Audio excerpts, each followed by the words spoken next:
안녕하세요. 안녕하세요. 예, 이제부터 여러분과 같이 한번 이 손자병법을 같이 공부하게 될 박재희라고 합니다. 오늘부터 저랑 한번 이 손자병법을 같이 한번 공부하는 시간을 갖게 됐는데, 이 손자병법에 대해서는 여러분들 많이 들어보셨을 거예요. 우리가 손자병법 하면 얼뜻 어디서 많이 들어는 봤는데, 실제로 그 내용이 뭐지 하면은, 우리가 주로 아는 거라고는 지피지기면 백전백승이다 정도인데, 사실 그것도 정확한 손자의 원문은 아닙니다. 지피지기면 백전백승이란 말은 손자에 나와 있질 않아요. 이렇게 그냥 어느 정도 들어본 정도의 말이에요. 그리고 우리가 왜 어떤 그 게임을 할 때 뭔가 승산이 있다 이런 얘기 들어보셨죠? 이 승산이란 말도 손자에 나오는 거예요. 이게 승산이란 게 뭐냐면 이길 승자에 이 계산할 산자예요. 이 계산해 보니까 이길 수 있겠다 이거예요. 그러니까 그 손자의 시계편에 이런 얘기가 나와요. 승산이 없으면 싸우지를 마라. 이게 두들겨서 이게 이길 것 같지 않으면 아예 싸움 자체를 하지 말란 말이에요. 그러니까 싸워서 이길 수 있을 때만 승리를 하라. 싸움을 해라. 이런 게 이제 이 손자병법의 주된 내용이에요. 그래서 여러분들과 같이 이 손자병법을 쭉 강의를 하게 되는데, 그 손자가 만약에 지금부터 한 2500년 전 사람입니다. 2500년 전에 있었던 이 손시성을 가진 그 사람이 만든 이 병법, 이 손자병법이라고 하는 그 책에서 바라봤을 때 요즘 우리 시대에 다시 태어났다면 아마 이런 문제 제기를 했을 것 같아요. 요즘 우리나라 기업이라고 하는 게 결국은 이게 계속 이 대기업 중심의 경제체제인데, 대기업을 해체하라! 라고 손자는 아마 선언적으로 얘기를 했을 거예요. 그러니까 결국은 뭐예요? 재벌을 해체하라! 라고 하는 문제 제기를 했을 겁니다. 좀 다소 의외일 거예요. 이 손자가 왜 태어나서 쓸데없이 왜 지금 우리나라 그 경제개발의 주역인 왜 재벌을 갖다 자꾸만 해체하라고 하는지 굉장히 궁금한 의미가 있을 겁니다. 그래서 오늘은 그 손자가 바라보는 이 시대의 재벌 해체론에 대해서 한번 여러분 같이 한번 설명을 드리면서, 그렇게 해야 손자가 과연 이런 생각을 갖고 이런 손자병법을 썼구나 라고 하는 것이 좀 들어올 것 같아요. 그 손자가 태어난 시기를 우리는 이제 그 춘추 전국 시대라고 그럽니다. 여러분들 잘 아시겠지만 이 춘추라고 하는 그 공자가 쓴 역사책과 그리고 전국책이라고 하는 그 유양이 편집한 책이 있어요. 그래서 우리는 그 이름을 따서 춘추 전국 시대다 이렇게 얘기를 하는데, 그 춘추 전국 시대의 그걸 마감하고 이 진나라라고 하는 이 진나라가 이제 중국을 통일합니다. 그러니까 이 진나라가 통일하기 이전 춘추 시대와 전국 시대의 교체기, 즉 춘추 말과 전국 초기에 살았던 이 손자라고 하는 사람이 쓴 손자병법, 그 사람의 주장에 의하면 재벌은 해체하라는 겁니다. 그 재벌 해체를 하기 위해서는 일단 그 손자가 살았던 그 시대적 배경에 대해서 좀 여러분과 같이 공부를 좀 할 필요가 있습니다. 이 춘추 전국 시대라고 하는 것은 그러니까 이제 왜냐하면 손자가 살았던 이 시대를 규명하기 위해서 지금 제가 이런 말씀을 드리는 거예요. 적어도 춘추 전국 시대가 시작된 것은 이 주나라 황실의 그 분리에서부터 시작이 됩니다.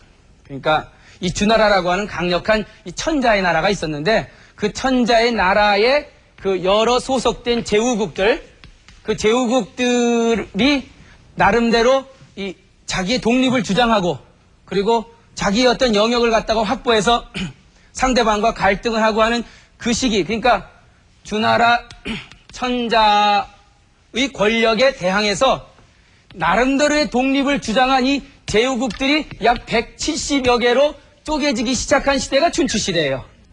그리고 이것이 한 10개에서 7개로 정리된 시기가 전국시대입니다. 그러니까 결국은 급격한 사회변동이 있었던 시기예요, 이 시기가. 이 시대의 특징을 좀 몇 가지를 얘기를 해야 되는데, 첫 번째는 손자가 살았던 시대는 천자의 지위가 굉장히 낮아지던 시대였습니다. 이제 시대적 배경을 지금 얘기를 하고 있는데, 그러니까 중국이라고 하는 나라에 이제 주나라라고 하는 이 나라가 이제 그 전에 있었던 요 은나라를 극복하고 그 혁명에 성공을 했어요. 해갖고는 자기의 바운더리를 갖고 이제 중국을 통치하게 됐는데, 아무래도 이 먼 데 있는 데는 통치하기 굉장히 힘들잖아요. 그렇잖아요? 예? 막 여러분들이 조선을 건국했다.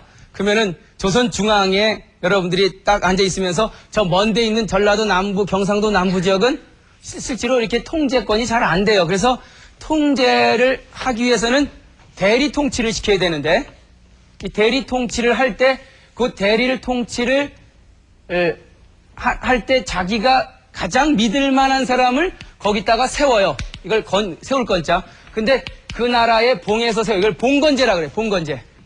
그러니까 뭐 통신 기술도 발달이 안 되고 또 이 상당히 그 원거리에 그러니까 이 교통수단도 없었을 때이기 때문에 내가 이 나라를 다 통치하고 싶은데 내 힘은 거기까지 못 미치고, 그래서 대신 나랑 가장 가까운 사람을 거기다가 봉건해서 거기에 봉하여 세워놓고는 내 의도대로 움직여주기를 바라는 게 바로 봉건제란 말이에요. 그 봉건제의 기초하에서 성립된 나라가 바로 저 주나라라고 하는 나라고요. 근데 그 봉건제가 실시됐던 주나라 건국 초기는 굉장히 안정된 그 사회적 기반을 갖고 있었어요. 왜요? 적어도 서울에 사는 천자가 저 동쪽 지방 제나라, 뭐 남쪽 지방 초나라, 북쪽의 연나라, 이런 나라들을 대리 통치를 하면서 그 나라에 그 봉해주는 그 제후들, 그 제후를 누구를 봉했냐면은, 여러분 같으면 누굴 봉하겠어요? 나랑 가장 가까운 사람을 아마 대리 통치를 봉건 제후로 아마 봉할 거예요. 그래서 우리는 가장 가까운 사람을 보내게 되는데, 나랑 가장 가까운 사람이 누구예요? 결국은 내 핏줄을 나눈 사람이란 말이에요. 그래서 왜 요즘 재벌들도 회사 세워서 성공하면은 계열해서 만들죠. 만들 때 첫째 뭐 자동차 회사는 누구한테 줘요? 둘째 아들, 큰아들. 또 뭐 중공업은 누구한테 줘요? 결국은 여러분 같으면 안 그러겠습니까? 여러분 같으면은 큰 회사 세워서 계열회사 10개 있는데 그거 여러분 핏줄한테 안 주겠어요? 당연한 이치란 말이에요. 그러니까 주나라 천자도 자기가 세운 나라를 대리 통치할 지방의 변방 국가들에게 그 제후를 자기의 그 가장 가까운 인척들을 채우게 됩니다. 근데 그 인척들이 처음 채워졌을 때는 상당히 그 천자의 말에 복종을 해요.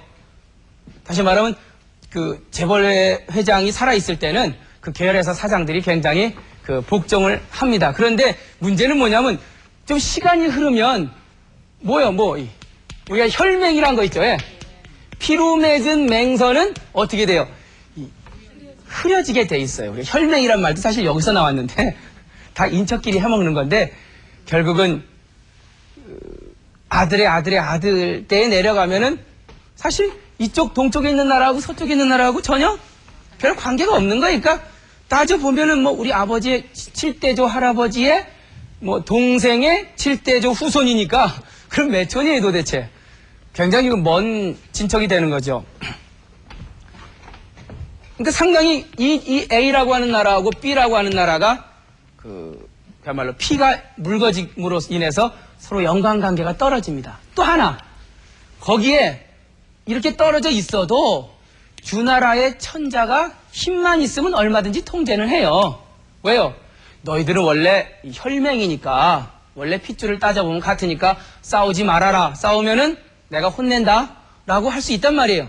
근데 문제는 뭐냐면 이 주나라의 천자의 그 힘이 떨어졌을 때가 문제예요. 그러니까 주나라의 천자의 힘이 떨어지면 아무도 통제 불능의 상태에 빠지는 거예요. 통제 불능이 되면은 각각의 나라들이 생각해보니까 당신이랑 나랑 핏줄 관계를 별로 관계가 없단 말이에요. 그래서 그러면은 이 B라고 하는 나라는 아주 정치를 잘했어요. 그래서 모든 사람들이 다 일로 모여들어갖고는 이 나라에는 세금 수입도 더 많아지고, 세금 수입이 많아지니까 군대도 더 키우게 되고, 그 큰 군대로 군대 생기면 뭐 하고 싶어요? 남의 나라를 침략하고 싶겠죠. 그럼 옆에 나라 이렇게 툭 두들겨봐요. 옛날 같으면 꿈도 못 꿨죠. 왜? 어떻게 혈맹끼리 싸워요. 근데 두들겨보는 거예요. 근데 툭 쳐도 아무도 나서서 야, 저 형제끼리 싸우면 안 된다. 원래 그 부모님 계실 때는 형제들끼리 싸우면 부모님이 통제를 해줘요. 너 형제끼리 왜? 근데 부모님 안 계시면 형제끼리 티격스격 싸워도 해결해줄 사람이 없어요. 그런 식으로 이 제후들끼리 서로 경쟁하고 서로 싸우기 시작하는 거예요. 그게 한 170여 개국으로 쪼개져서 분리가 된 그 시대를 우린 춘추시대라고 부르는 거고, 그 중에서 강자 한 7개국에서 한 10개국 정도 그렇게 살아남은 그 시대를 전국시대라 그래요. 그래서 지금 손자는 어느 시대 사람이냐면 이 춘추 말기에서 전국시대로 넘어가는 그 과도기의 사람이란 말이에요. 그러다 보니까 사회가 끊임없이 뭔가 움직이고 있단 말이에요. 옛날 같으면 천자의 지위가 강해서 다들 꼼짝 못할 텐데 어느새부턴가 약육강식의 시대. 예? 정말 강한 것만 살아남고 약한 것은 도태되는 그러한 그 경쟁 시대로 돌입한 거죠. 경쟁의 시대는요, 어떻게 살아남습니까? 이 힘이 있어야 돼요. 어떻게 힘이 길러져요? 변해야 길러져요. 어떻게 변해야지요? 새로운 시대 환경에 맞게끔 나를 변화시켜야 힘이 길러진다 이겁니다. 그 새로운 시대 환경에 자기를 변화시키는데 어떤 방법으로 변화시키느냐? 그 변화시키는 방법에 대해서 새로운 사고의 틀을 낸 사람이 손자란 사람이고, 그 사람이 쓴 책이 손자병법이라고 하는 책입니다.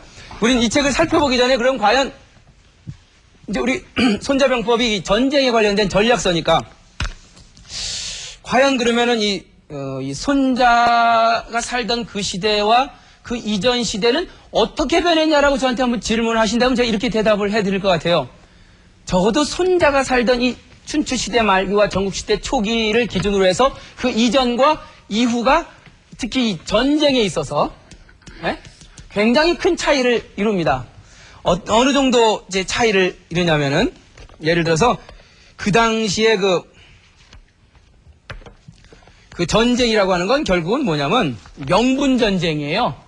명분전쟁이라는 게 뭐예요?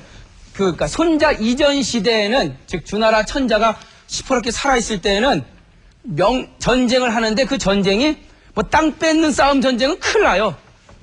예를 들어서 전쟁이라고 하는 그 용어를 보면은 이게 뭐죠 이게? 정복한다, 정벌한다라는 얘기가 있어요. 이건 바로 뭐냐면은 이게 이 왼쪽에 이게 갈행자입니다. 갈행자. 그리고 바를 정자는 뭐예요? 요거죠. 다시 말하면 이 정이란 건 뭐냐면 A라고 하는 제후국이 B라고 하는 제국이 있는데 여기 천자가 있어요. 그럼 B가 뭔가 잘못했단 말이에요. 어떤 잘못했어요? 천자가 만들어 놓은 룰을 어겼어요. 그랬을 때 천자가 제후들을 모아갖고는 저 나라가 그야말로 이 잘못된 패도 정치를 좀 하고 있다. 그러니 우리 가서 어떻게 해주고요? 바르게 해주면 어떻게 해요? 가서 바르게 해주고 어떻게 해야 돼요? 돌아온다는 의미가 있어요. 이 정이라고 하는 건. 요즘 뭐 보니까 전쟁을 하고 다시 안 돌아오는 경우도 많아요. 미국이 아프가니스탄 전쟁을 하면서 이제 갔죠. 가갖고 뭐 시강에서 이겼어요.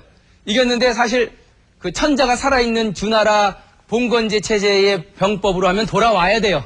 근데 거기 어떻게 했어요? 그냥 눌러 앉아요. 기지를 만들고 중앙아시아의 패권을 갖다가 잡기 위해서 그 중앙아시아의 어떤 전초기지를 지금 만들고 있단 말이에요. 그러니까 그런 의미에서 보면은 그 전쟁이 명분 있는 전쟁일 때는 정이란 말을 써요. 그리고 명분이 없는 전쟁은 손톱조입니다. 손톱과 손으로 쥐뜯고 쓴다 해서 쟁이란 말을 써요. 그러니까 그 당시에는 글자 하나를 쓰더라도 이 전쟁이 명분 있는 전쟁이냐 아니면 그냥 서로 손톱으로 핥히는 전쟁에 따라서 역사가의 기록이 A와 B의 전쟁은 정이다 하면은 그거는 가서 나쁜 짓 고쳐주고 새로운 왕 세우고 이제 잘해 하고 돌아온 게 정이고, 그 반대로 이거는 뭐 가서 그냥 땅 뺏기 위해서 싸운 거다, 가서 그냥 통합시켜버렸다, 이거는 가서 그냥 쟁했다라고 이제 보통 역사가 이 춘추에서 이렇게 쓰고 있어요. 심지어 손자 이전 시대에는 그 춘추라고 하는 역사책에 보면 몇 가지 얘기가 나오는데, 불가상이란 말이 있어요. 불가상. 아니 불자에 가할 가자에 잃어버릴 상자. 전쟁의 원칙이에요. 아니 불자의 가라고 하는 건 공격하다. 상은 죽을 상자죠.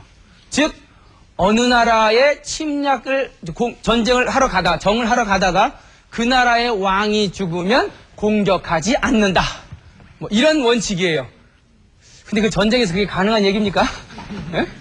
사실 그 전쟁이라고 하는 건 이기는 게 목적인데 어떻게 갔는데 그 나라에 뭐예요? 그 왕이 죽었다는 소식을 듣고 정말 삼가 조의를 표합니다. 그러면 나중에 와서 공격하지요. 이게 손자 이전의 전쟁이에요. 결국 이 명분론을 알아야 손자 얘기가 지금 저하고 여러분하고 얘기할 수가 있어요. 그리고 뭐 몇 가지 더 얘기해 볼 거예요. 두 번째는 그 불인흉, 예? 불인흉이라고 있는데 이건 뭐예요? 불인흉이라고 하는 거는 내가 이제 공격을 했어요. 전쟁을 딱 갔는데 가다 보니까 그 나라에 뭐가 들었어요?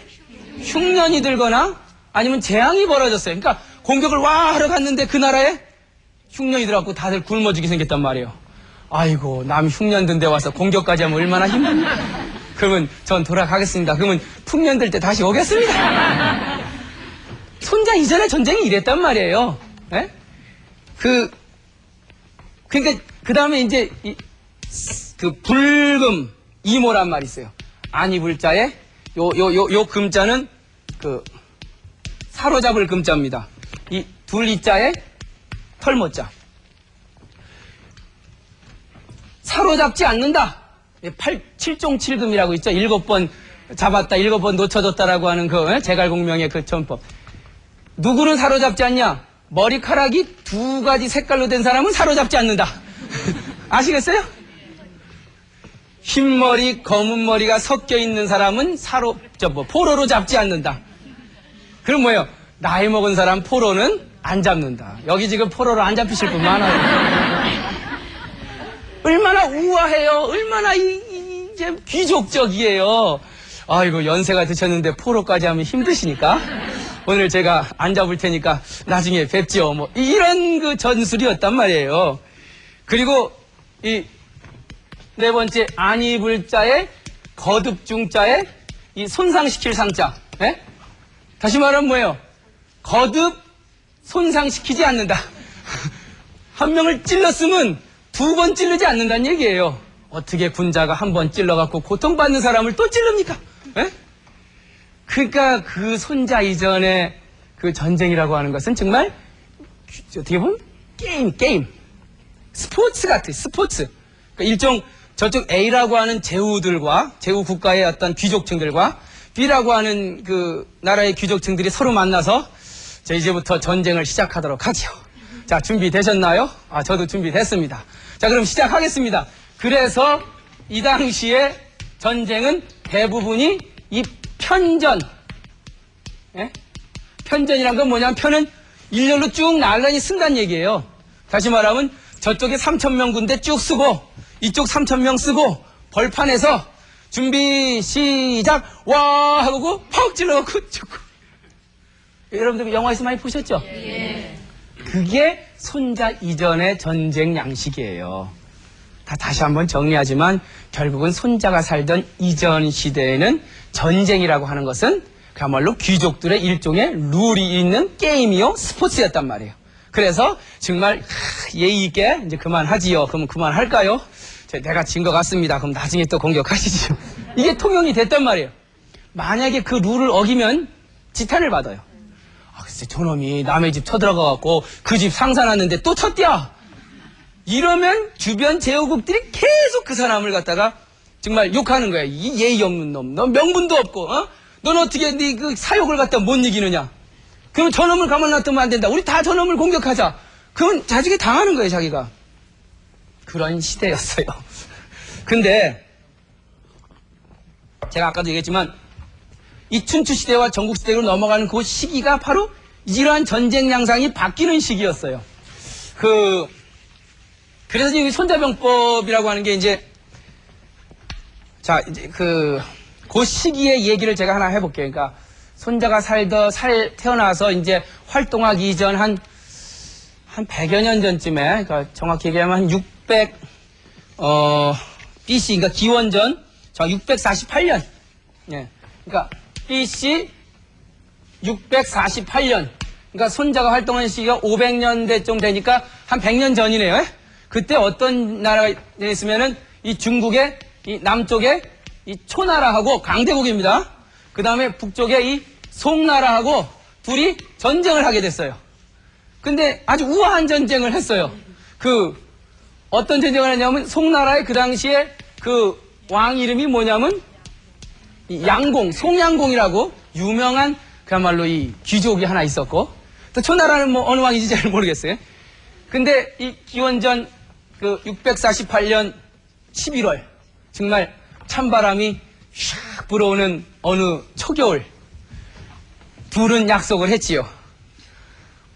어떤 약속을 해요? 홍수라고 하는 우리 물가에서 만나서 한번 붙자. 그러니까 기습전쟁은 상상도 못할 때예요. 붙자. 그리고는 그래, 그러면 당신이랑 나랑 갈등을 한번 홍수에서 만나서 한번 풀어보자라고 약속을 했어요. 드디어 송나라 양공과 그리고 그의 젊은 아들 누가 있었냐면 이 목이라고 하는, 목이버섯 아닙니다. 이 목이라고 하는 아들하고 이제 이 초나라랑 전쟁을 하러 갔어요.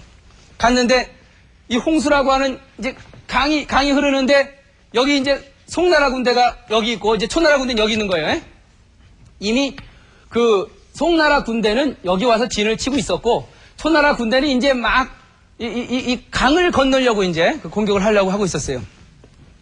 근데 숫자로 보니까 지금 송나라 양공이 이끄는 송나라 군대는 약 한 몇만 명밖에 안 되는데 지금 얼핏 보니까 초나라 군대는 한 4배 정도의 병력으로 보이는 거예요. 그러니까 사실 아까도 얘기했지만 그 편전, 그냥 나란히 쭉 써갖고 이제부터 싸웁시다, 공격 앞으로 하면은 누가 져요?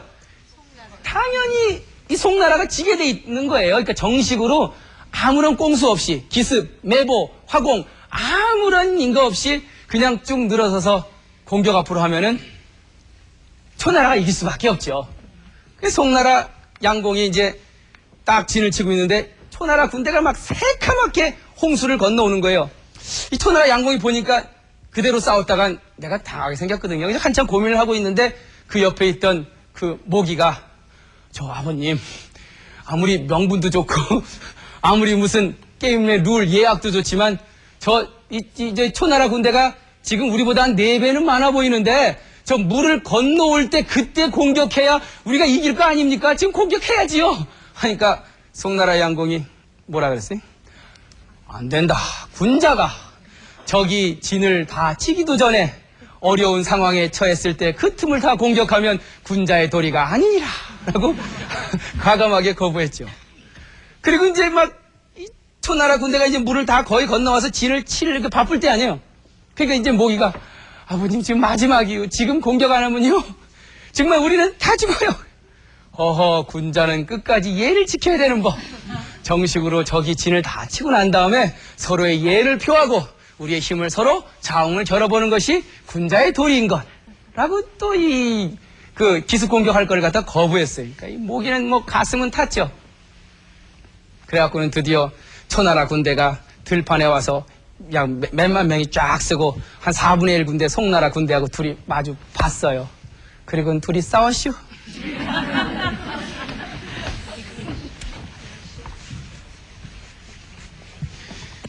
송나라 양공은 화살에 맞아 죽었어요. 송나라 양공을 따르던 송나라 군대는 몰살됐어요. 지금 명분이 있는 분이죠? 네? 얼마나 명분이 있어요. 나를 따르라. 정말 명분 있게 싸우다가 훗날 사람들이 그랬어요. 송나라 양공 대단한 사람이야. 에? 정말 적이 위태로움에 처했을 때 공격 안 하고 끝까지 진을 치기를 기다렸다가 예로서 다가가서 예로서 싸우다 죽은 사람이야. 얼마나 훌륭한 사람이라고 다들 칭찬했을 것 같죠?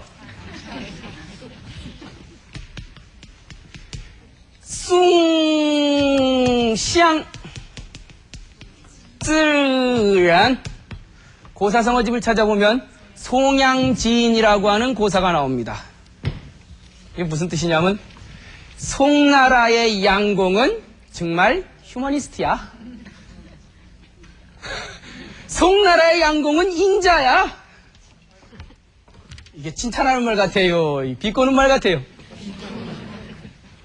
세상에 자기 군대 몇만 명이 다 몰살당하게 생겼는데 무슨 폼을 잡고 무슨 명분을 잡고 무슨 장렬하게 전사를 해요. 자기 혼자만 죽으면 괜찮죠. 죄 없는 사람들은 왜 같이 죽어요? 기업 총수가 혼자 망하면 괜찮죠. 왜 수만 명씩 그 혼자의 영웅주의적 행태 때문에 정말 파업이 돼서 직장을 갈 데 없고 왜 그 수십만 명의 가족들이 추운 겨울을 지내야 되냔 말이에요. 명분이요? 있을 땐 좋지요. 그렇지만 그거는 자기 혼자 있을 때 명분이에요. 자기에 딸린 수없이 많은 사람들이 있는데 그 사람들 죽여면서 같이 자기는 장렬했노라, 나는 휴머니스트라. 그거는 송양진, 송샹즈렌, 송나라 양공의 휴머니즘입니다. 예? 손자 같으면 어떡할 뻔했어요?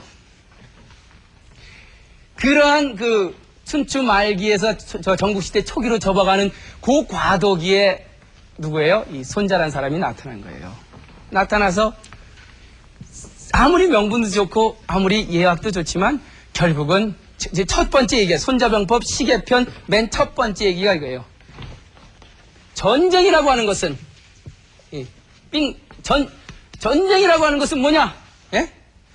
국지대사라, 国字大事, 예? 스성之地, 사람이 죽고 사는 장소다.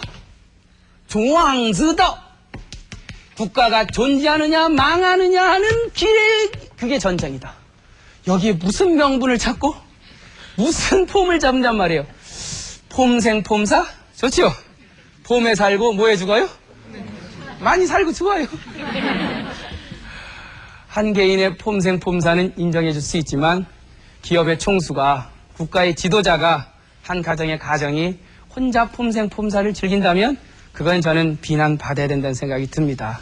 결국은 자기의 폼보다는 자기가 그야말로 끌고 있는 수없이 많은 사람들의 그 사람들의 생사를 더 걱정해주는 지도자가 저는 돼야 된다고 봐요. 그래서 손자병법은 정말 새로운 시각으로서 그 명분의 시대를 거쳐서 그야말로 새로운 합리의 시대로, 예?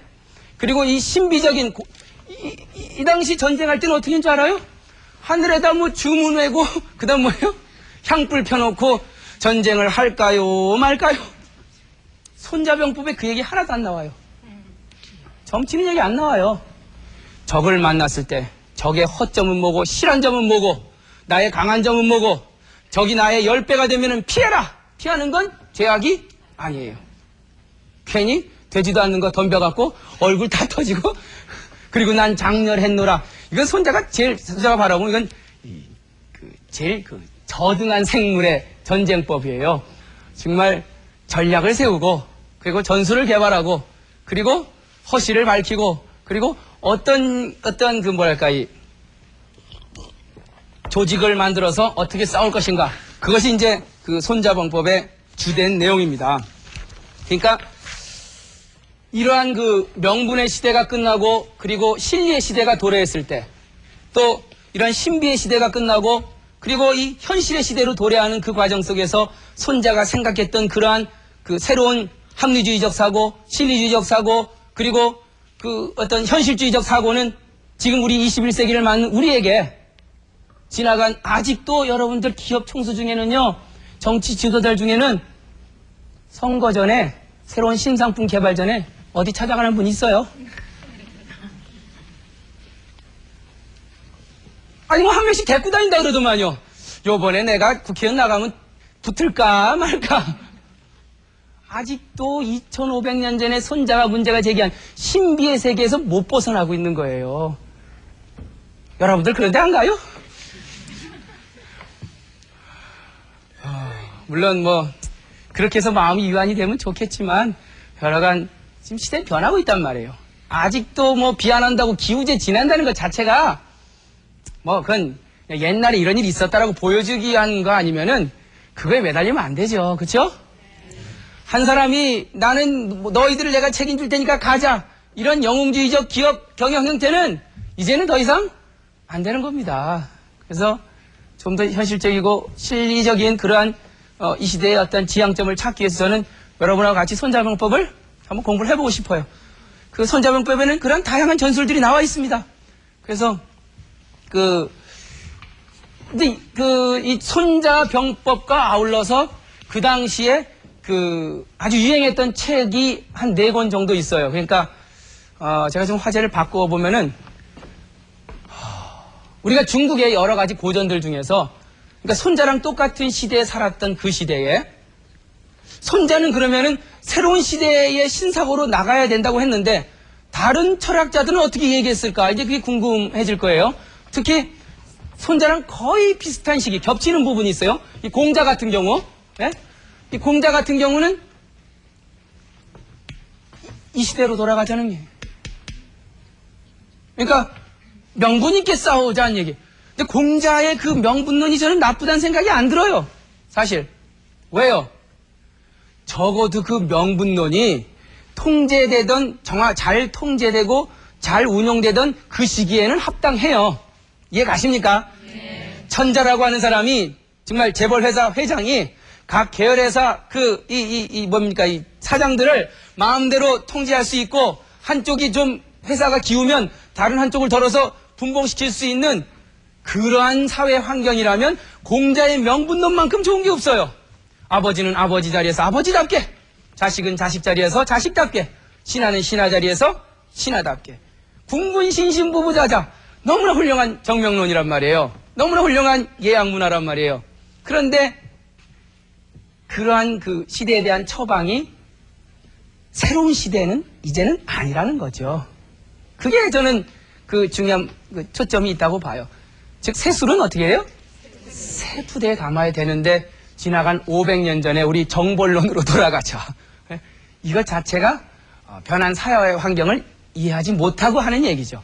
그거 말고 이 공자 말고 이 노자라고 하는 사람, 라오즈, 물론 책도 있죠. 이 노자라고 하는 사람은 아예 한 줄 더 떠서 500년이 아니라 1000년 전으로 돌아가자 이거예요. 그 당시로 돌아가면은 왕도 없고 신하도 없고 다 없다 이거예요. 모두가 다 뭐예요? 그냥 똑같은 개인이라는 거예요. 그러니까 냅두란 말이에요. 냅둬. 내가 뭐 혼자서 농사 짓고 밥 먹든 뭐 당신이 나한테 간섭하지 말란 말이에요.